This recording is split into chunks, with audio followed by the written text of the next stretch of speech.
Bitbit ko na po yung ano, yung balde ng Boysen. Tapos dala ni Papa Dion. At ito po pala yung kulay ng tayo. May tubig. Pinakalagustuhan ko dito sa bahay na to. Yung mga pinakamer. Yung mga kayami nakahain na pala rito. Wow!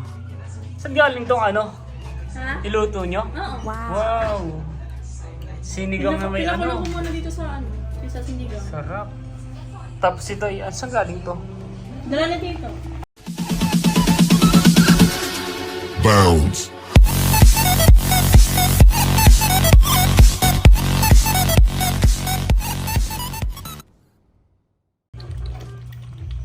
Nagagatas na ang mapupurot.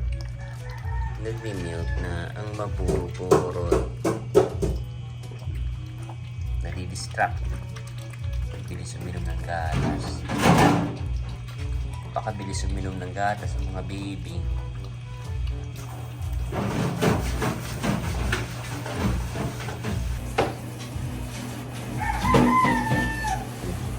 Habang nagagatas po yung mga baby natin, tayo naman po ay nagkakape.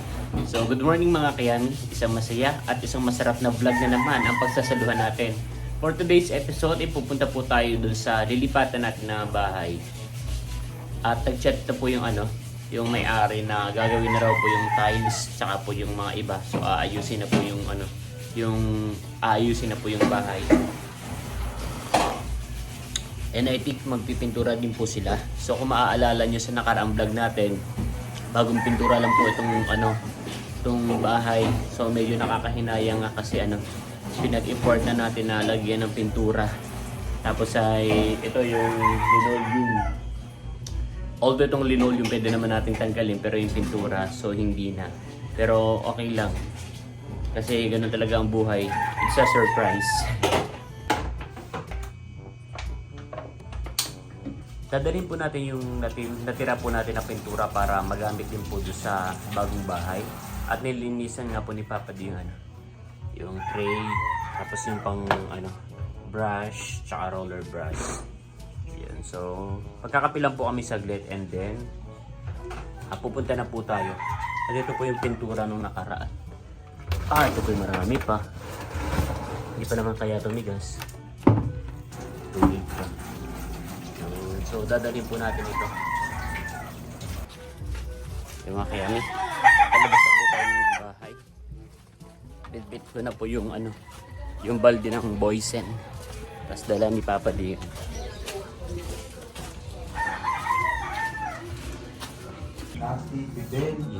So, dito po tayo dadaan. Dito po inaayos yung daan.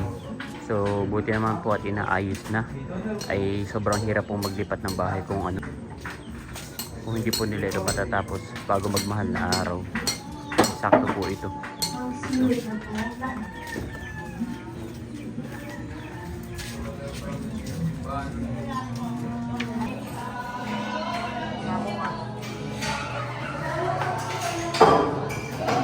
Dito na po tayo ngayon sa loob ng bahay.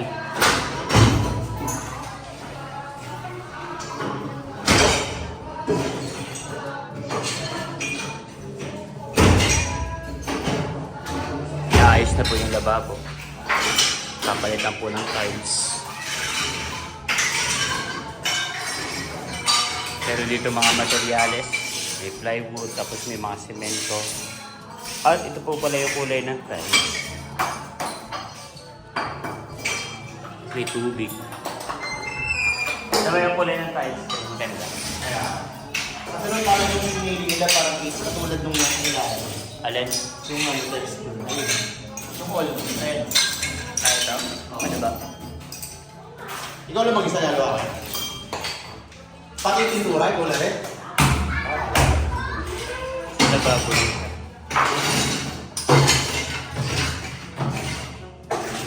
Ito yung sila.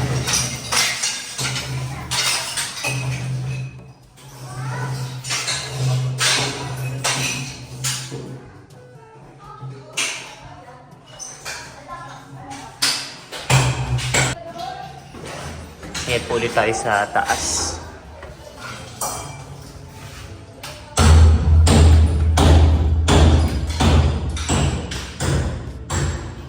Bali ito pala side, pwede natin lagyan ng ano, no? Kasi ano na pangit na eh. Ha? Meron. So balak po natin dito sa second floor. Ito po yung magiging working station natin. Sa business natin. Sakto, no? May saksakan dito. So bali dito natin ilalagay yung heat press. Tapos ay dito tayo magtatatak ng mga t-shirt.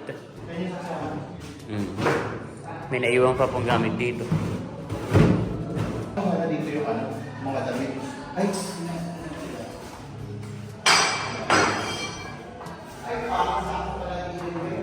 Ano? yung sa pangit ng mga damit. Kaya, Dito. Ito, yung kakabaan niya. Dito. oh, Tapos yung kaba dito. Bali yung pasok natin. Medyo balik. parang maliit. Yun nga yung sinasabi ko, sabi ko parang hindi kasya na ano. Hindi mabubuksan yung pintuan. Pwede naman yung kama na kaso lang, hindi na tayo kama. Hindi na yung fake. Hindi na yung magagamit yung fake. Tapos yung di ko lang kung aircon to eh. Kasi ano siya, maliit. Parang para sa exhaust fan.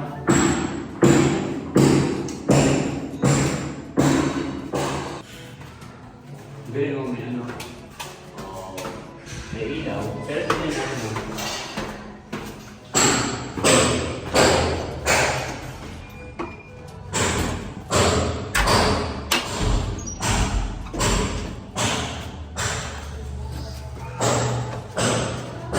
pinaka-nagustuhan ko dito sa bahay na to, yung mga screen hammer. Yun yung mga gamit pa nga po dito na naiwan. Tulad po nito mga ito. So ipapa-ano na lang natin siya, ipapa-dispose. Tapos, yung sa may tubig, iniisip natin parang wala pa lang ano siya. Ayun. Ayun. Pag wala sa may tubig dito, Isa lang yung babaan ng tubig niya pala, no? ayun siya. Saan Pero dun ipepes? sa kabila, wala. Wala. Ano parang dito makakabitan ng ano? Pabilis sila man palitan niya ng ano, bunga. Ano mo ngayon?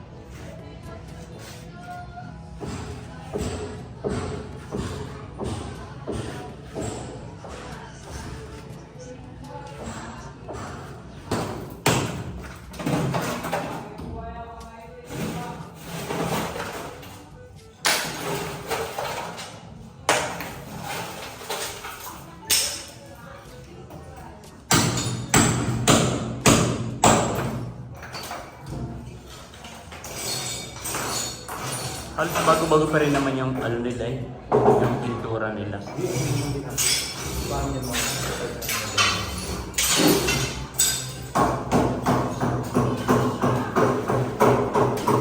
ko na lang sana gusto nyo sa yung Ano?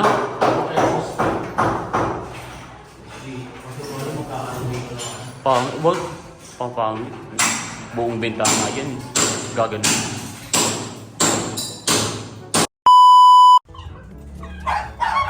Nakauwi na po tayo mga kayami at hindi po mabuksan yung pintuan. Sign na to para lumipat na tayo ng bahay talaga. Gagalit na pa naman yung mga bibi natin. Oo. Ay mga kayami, so nakauwi na po tayo ng bahay. At may bagong skills ako na natuklasan sa buhay ko. Kaya ko palang magbukas ng pintuan gamit ang kutsilyo. So, I think magagamit ko to in the future. Joke na. Ayun, so medyo pinagpawisan ako kasi ginamitan namin ng ibang susi, hindi talaga nagbubukas. Pero tinry ko sa kutsilyo, buti na sungkit naman natin tapos ay yun. Nabuksan natin. So maghahain na po tayo mga kayami, tayo kakain na. And then, para makapagayak na tayo ipapasok pa sa work. Let's go.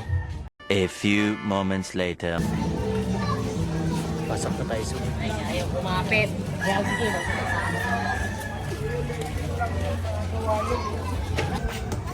Yuni! Ay, wag.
bukas oh. May program. Ano siguro to? Graduation.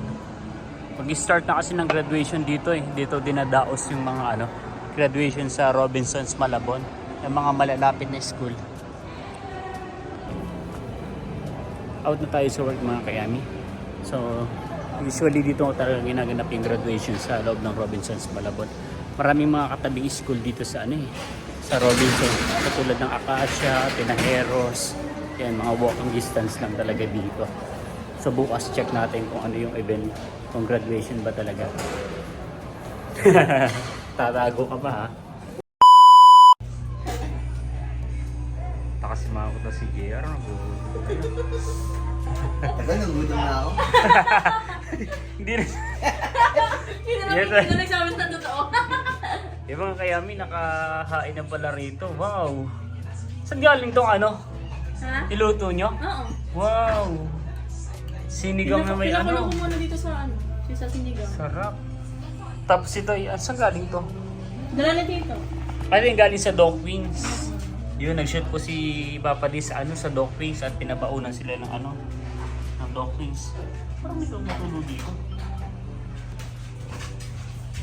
Yan. Po, excited na bilis siya. Nagugutom na raw si Gia.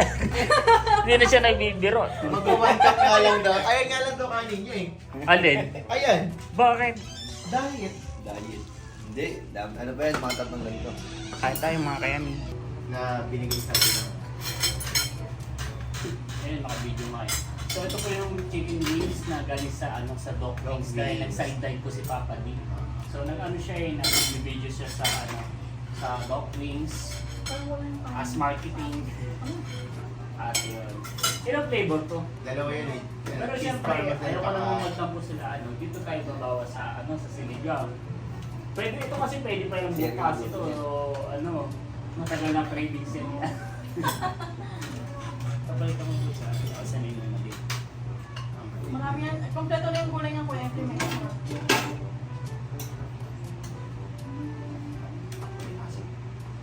Nilagyan ko ba yan ng ano to? Na ano tawag dito? Tomato paste. Ay, hindi ba na binabato? Talagang pinilito mo lang yung ano? Hindi. Pinakuloan ko muna dito kasi nila. Ah, bagong Tapos pinilito. inano ko, inano. Tawag doon. Parang hindi malalagay tulog niya ako. Malalagay ko lang ata yung nakuha dito. Akala ko galing din sa sa'yo kasi ang ganda yung ano eh. Ganda ng presentation eh.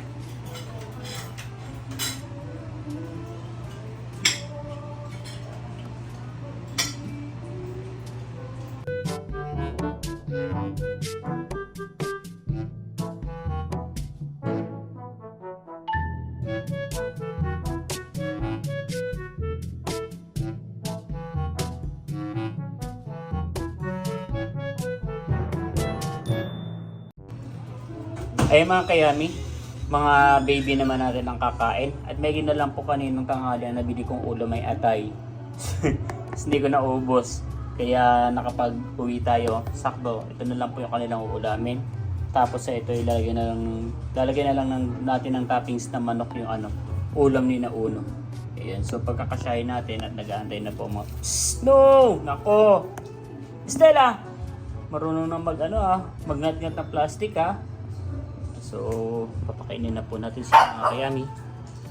Nagagalit na ang ama. Tapos sa Luna po, marunong na po manghingi ng pagkain. Tapos alam niya magtitimpla ng gatas, tapos maghahain. Lagi siya umaamba. Ganyan umaamba yan sa Luna. Kung kaya papakainin ko gumamit ng kaya natin? Hindi. Sa kaya papakainin yung mga ano?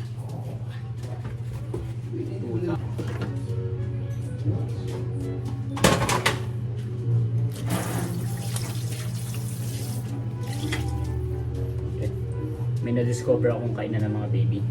Dito natin papakainin yung mga tuta. Kaunti lang naman po yung pagkain nila. May masabi lang na may makain. Dahil yan po yung mga nagwawala pag hindi mo hinainan ng pagkain. Joshua? No?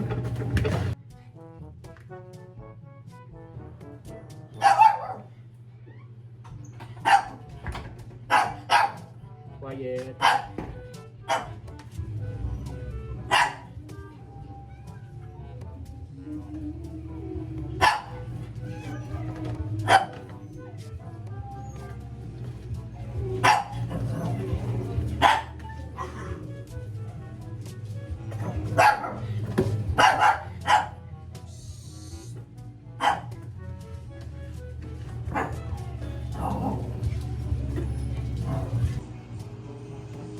yummy. Kumakain na po ang ating mga baby. At si Daddy Uno, kumakain na rin po yan. Kain. Gusto mo, matatapos na yung mga anak mo. Pag yan natapos, lalapitan ka niyan. Kakagulo po mga baby. Binigay lang po natin ng konti. Ito naman po ay iinom pa ng gatas. Ala, nangagaw na po.